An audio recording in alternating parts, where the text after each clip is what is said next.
Good day and welcome to my YouTube channel. So I was walking past this tire a few times before somebody else noticed that there was this huge moth here. Now I'm telling you, this moth was gigantic. I mean, this is a big tire because this is our bakkie tire. And I think it was a Sunday morning. Then of course I didn't want to touch the thing. And we've got two people in our family, my dad and my daughter Tammy, that are really, one of their phobias is moths. They don't like a moth. They won't sleep in a room where there's a moth. So I went and called my husband, but shame. I think either the moth has been there for a while and we kind of drove over him, because the back of him looked squashed a while ago and all dried out, and even the little bits at the bottom of his wing didn't look quite right. But as you can see, this is quite a big thing. I've never seen a moth like that. I don't know what kind of a worm or what it is. Maybe you guys can tell me if you know, if you're more into these kind of things. So yeah, so my husband obviously saved the situation. Got the moth and he was going to toss it over the wall, but we've got electric fencing, so I think he was just stuck. And then we just ended up putting him here on top of the trailer, and by the time we came back from church he was gone. So I don't know what happened to him, but yeah, that's the story of the moth. And then I thought, you guys know that I love going into second-hand shops. So this is Ons Winkel.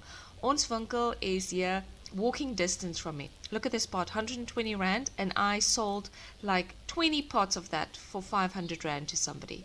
The one there in the corner that you saw for 75 Rand, that copper pot, I ended up buying because this day it was a half-day sale. So it means everything in the shop was around 50% off unless otherwise stated. They also keep showing you their advert on WhatsApp. So on WhatsApp they will say when they have a sale, and then I'll quickly walk down because then I'll know. Okay, and I'm just showing you everything that's in this second-hand shop. I started off slow because sometimes you pan too quickly and then you can't really see. So there's some antique stuff there, that's why it's like more expensive. You can't really see, and it must feel like you're flying. But so I started off slow, and then I realized this is going to be a very long video if I don't speed this up. So I did at the end speed it a little bit up just so you can see more. So these two racks is like small trinkets and more antique kind of stuff. So it's difficult. These second-hand shops are always like this. You can look through it, you can look through it again, and you can look through it again.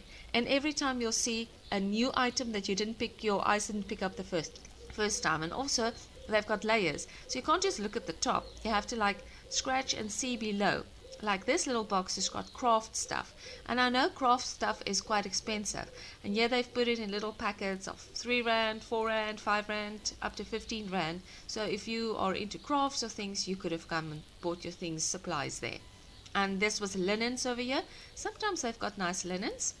And this, I haven't seen one of these sets for a long time. I think it's what they call ironstone, but it's a brown set. Let me know if one of you guys had ones like that in your house when you grew up. All kinds of things. So things that are commonly in second-hand shops is candles and glassware. Obviously, if you wanted to and you go to enough second-hand shops, you will actually find sets of things. So let's say you find 2 glasses here and you go to another second-hand shop, or the same one a few months later, you can pick up the same glasses and eventually you'll get a set, but not all in one go. That's the thing, but it would be a lot cheaper. So here is their kitchen section, cups and crockery and things like that. I did try to show some prices at some places just to give you guys an idea. I was looking at this olive holder, so you put your olives in and then the water drains off the front there.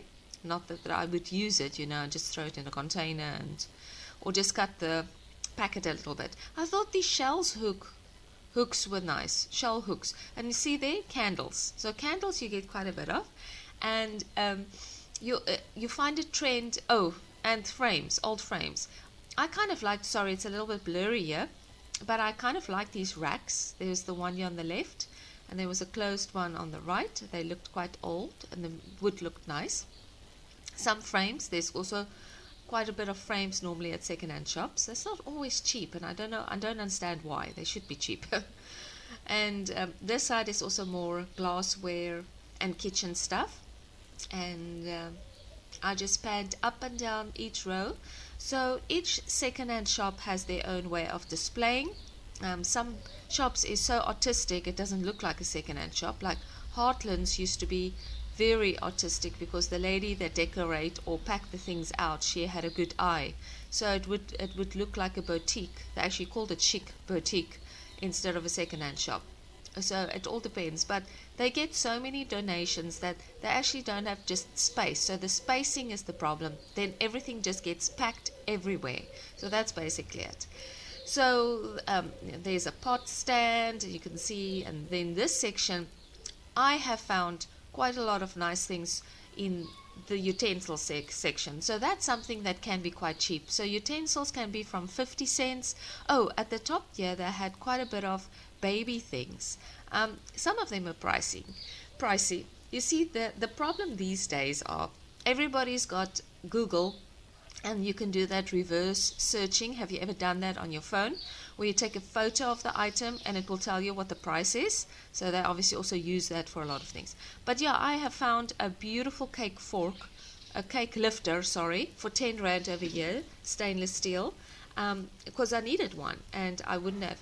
Those stainless steel containers, I know I was supposed to look for somebody, but I think some of them were dark bowls. That's why I didn't look at them properly. And what do we see here?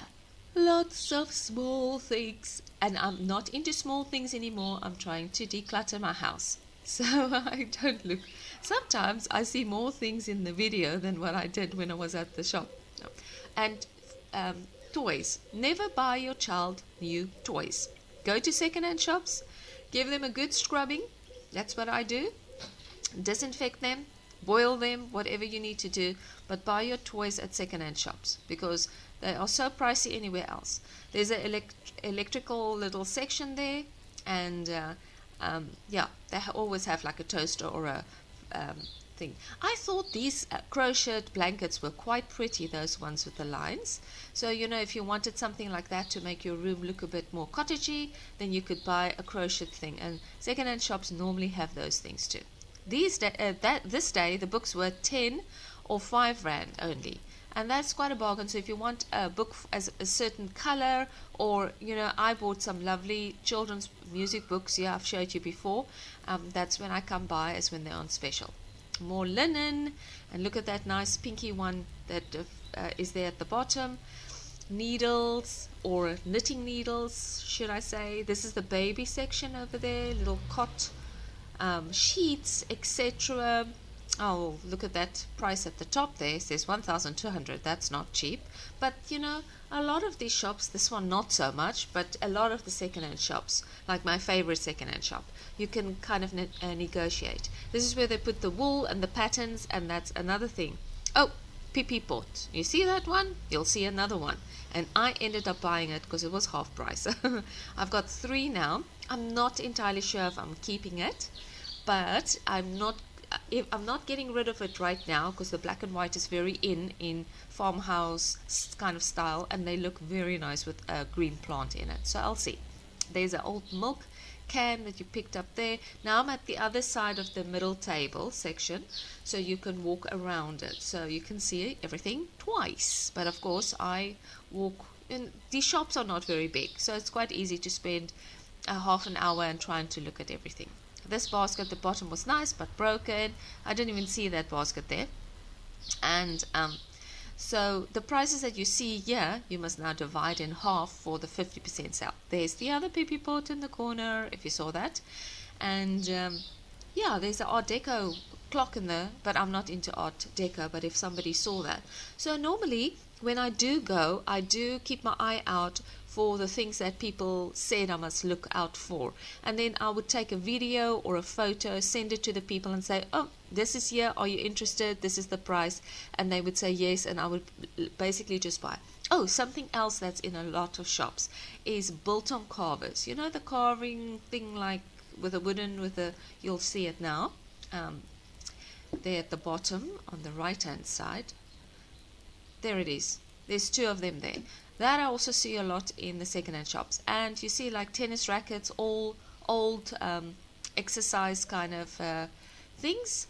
This is now my favorite second-hand shop. Now these people, unfortunately, they smoke, but they don't smoke inside the shop. They're very conscious of going outside, but of course there's passive smoking. So this is the counter area there behind. I was kind of focusing in on that brass or copper. What is it? I don't know. Wait, the one is more shiny. I think it's brass. Ammunition things that's going to be turned into vases because you're not allowed to sell anything ammunition-y. Now, I am not a good looker or seeker out for second-hand shoes or second-hand clothing. My sister is very successful with that. She has an eye for that. I don't. Occasionally I've bought a scarf or something like that. So I feel I've got enough clothes, I don't need that. So my eye's always on the kitchenware and the things like that. A little bit on books. I like a book with a good color. And this is not a very big shop, but these people are very eager for negotiating, and they have specials on just about every day. This shop is called the Krapgat. Very strange name, I don't like it that much, but they really have their stuff come in and out quickly. You can go daily and you'll find new things because of their good pricing. So many feet comes in, and they have a WhatsApp which I've joined. So every day you get pictures and prices for their stuff that they're selling, and if you want something on the picture and price, you just private message and say, please keep it for me, and then you go the same day and pick it up. Or if you want them to keep it overnight, you specify it and they'll keep it for you one night. So that's been very convenient. But yeah, I have really enjoyed the shop because I can pick up something for less than 10 Rand every day. Okay, that was 15 Rand, but it's like I say, they always have a 50% sale on, so it will be half the price. And I have got some nice antique plates and things over here. So once again, oh, and that frame that you see at the top, I bought for one of my clients that wanted gold frames, so I ended up buying that one. Once again, taking a photo, showing her the price, and then she would decide yes. I think that's a lean fat machine that you grill stuff on, and slow cookers and all that kind of things. So yeah, if there's something there that you see that has stayed there and you see it like a week later or 2 weeks later even, then you can go and say, can you drop the price a bit? And they would happily do that because they also know their products very well and they would happily drop it. But I'm telling you, their things come and go so fast. I've kind of honed in on some of the prices just to give you an idea of how much things cost. So you know when you go into a second-hand shop. But yeah, you can take a 20 Rand into a second-hand shop and get at least one item or up to 4 items from a 20 Rand. So yeah, don't bring stuff in your house that you're not going to use. It must be useful. I'm talking to myself because it is just otherwise going to become clutter or yeah, so they also have like sections here, crockery and electrical and stainless steely kind of stuff. And at the top they put the bigger and the longer things, those lamps. I also took photos for one of my clients, but they declined those ones because they like all wood products. And what else is here? This section over here is classified the antique section, and there's no discount on this. Look at this kist. Isn't that gorgeous? So I don't know. What's the price? 400 Rand. I don't think that's too bad for that beautiful antique kist. So all of these things are like older stuff. I think this is Boersheep, and the whole piece is 50 Rand. That's actually very, very good, well priced. I should have bought one. I didn't. And so this is more brass and copper and really antique stuff. They also, you know, reverse Google search or whatever. I think this people are involved with storage units. So they get like, they buy storage units that are not unpaid for and things, and then they sell it in their shop. A lot of times they also have brand new items, like they'll have like 10 fans or screwdrivers, but they're still in their packets or things. So I think it depends on what you get in your storage unit. Yeah, so all nicely packed out. They try to really keep their shop neat and tidy, and sometimes they'll burn a little incense stick so you don't smell the smoke. And there's another biltong chopper thing I told you. Yeah, baskets, and really I sometimes go with a set idea of what I want to buy, but mostly I just love to do browsing. And I hope that you that enjoy secondhand shopping enjoyed viewing the shop with me, and that I didn't go too fast, and that you could see stuff and shopped with your eyes with me and enjoyed it as much as I enjoy walking through secondhand shop occasionally. I would do it maybe twice a month if I'm lucky, sometimes during my holiday more. Okay, have a fantastic rest of the week and weekend, and catch you again in my next video. Keep well. Bye.